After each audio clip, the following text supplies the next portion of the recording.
بسم اللہ الرحمن الرحیم۔ حضرت موسیٰ علیہ السلام کے زمانے میں اللہ عز و جل سے محبت کرنے والا ایک مجذوب بکریاں چرایا کرتا تھا، بالکل تنہا الگ تھلگ پہاڑوں ویرانوں میں دنیاوی خرافات سے دور رہ کر اللہ تعالیٰ سے محبت کی یک طرفہ باتیں کرتا رہتا تھا۔ اے میرے مالک، تو میرے پاس ہو تو میں تیری خدمت کروں، تیری جوئیں نکالوں، تیرا سر دھوؤں، تیرے سر میں کنگھی کروں، تیرے سر میں تیل لگاؤں، رات کو سوتے وقت تیرے پاؤں دباؤں، تیرے سونے کی جگہ کی صفائی کروں، تیرے کپڑے دھوؤں، تجھے دودھ پیش کروں، اگر تو بیمار ہو تو تیرا غم خوار بنوں، اگر تیرا گھر دیکھ لوں تو صبح و شام میں دودھ اور گھی لے کر تیرے دروازے پر آؤں۔ اے میرے سونے اللہ، بکریوں کو ادھر ادھر پھرانے کا تو محض بہانہ ہے، میں تو تیری تلاش، تیری محبت میں مارا مارا پھرتا رہتا ہوں۔ وہ سادہ مزاج چرواہا اسی طرح جو منہ میں آیا بولتا چلا جا رہا تھا۔ حضرت موسیٰ علیہ السلام کا اس کے قریب سے گزر ہوا۔ حضرت موسیٰ علیہ السلام نے جب اس کی یہ باتیں سنی تو آپ نے اس سے پوچھا، تو کس سے مخاطب ہے؟ وہ کہنے لگا، اس سے جس نے مجھے اور تجھے اور اس ساری کائنات کو بنایا۔ حضرت موسیٰ علیہ السلام نے فرمایا، او عقل سے پیدل چرواہے، اللہ عز و جل کو ان چیزوں کی محتاجی کہاں؟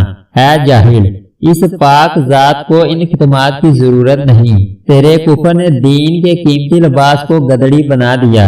اے بدبخت، خبردار، آئندہ سے ایسی فضول باتیں منہ سے نکالی، اگر تو نے اپنی زبان بند نہ کی تو غیرت حق آتش بن کر کائنات کو جلا ڈالے گی۔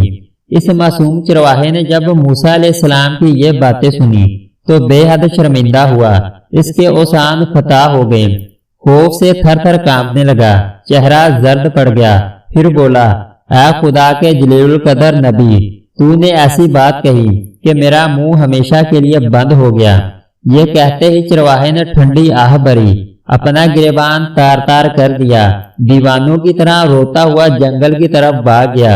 جب حضرت موسیٰ علیہ السلام اللہ تعالیٰ سے ہم کلام ہوئے تو خدا نے فرمایا، اے موسیٰ، تو نے ہمارے بندے کو ہم سے جدا کیوں کیا؟ تو دنیا میں جدائی ڈالنے کے لیے آیا ہے یا ملانے کے لیے؟ اس کام میں احتیاط رکھ، ہم نے اپنی مخلوق میں سے ہر شخص کی فطرت الگ الگ بنائی ہے اور ہر فرد کو دوسروں سے جدا عقل بخشی ہے۔ ایک بات ایک کے حق میں زہر کا اثر رکھتی ہے تو دوسرے کے حق میں نہیں رکھتی۔ جو شخص جس زبان میں بھی ہماری حمد و ثنا کرتا ہے، اس سے ہماری ذات میں کچھ بھی کمی بیشی واقع نہیں ہوتی۔ ہم کسی کے قول و فعل اور ظاہر پر نگاہ نہیں کرتے، ہم تو باطن دیکھتے ہیں۔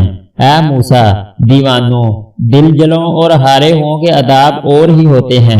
حضرت موسیٰ علیہ السلام یہ سن کر پشیمان ہوئے، پھر اسی اضطراب اور بے چینی کی حالت میں اس چرواہے کو ڈھونڈنے جنگلوں ویرانوں میں چلے گئے، صحراؤ بیاں بیاں کی خاک چھان ماری، لیکن اس دیوانے کا کہیں پتہ نہ چلا۔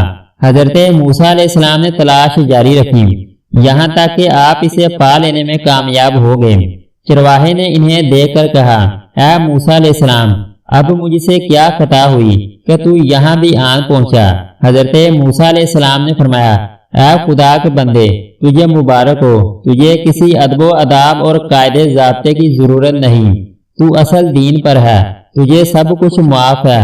پیغمبر خدا کی یہ باتیں سن کر چرواہے کی آنکھوں میں آنسو بھر آئے اور عرض کرنے لگا، اب میں ان باتوں کے قابل نہیں، میرے دل کا خون ہو چکا، اب تو میری منزل سدرۃ المنتہا سے بھی آگے ہے۔ اس دن سے اب تک میں ہزاروں لاکھوں برس کی راہ طے کر چکا ہوں۔ تو نے میرے اسیب تازی گھوڑے کو ایسی ضرب لگائی کہ ایک ہی جست میں ہفتے آسمان سے بھی آگے نکل گیا، میرا حال اب بیان کے قابل نہیں۔ حضرت موسیٰ علیہ السلام چرواہے کی اس بات پر حیران رہ گئے اور حق تعالیٰ کی حمد و ثنا میں مصروف ہو گئے۔ حق تعالیٰ کی حمد و ثنا بیان کرنے کا طریقہ ہر شخص کی فطرت کے مطابق ہے۔ یاد رکھ اے شخص، تمہارا حال اس چرواہے سے مختلف نہیں، تو ابتدا سے انتہا تک ناقص اور تیرا حال و کال بھی ناقص، یہ تو مالک حقیقی غفور الرحیم پر منحصر ہے۔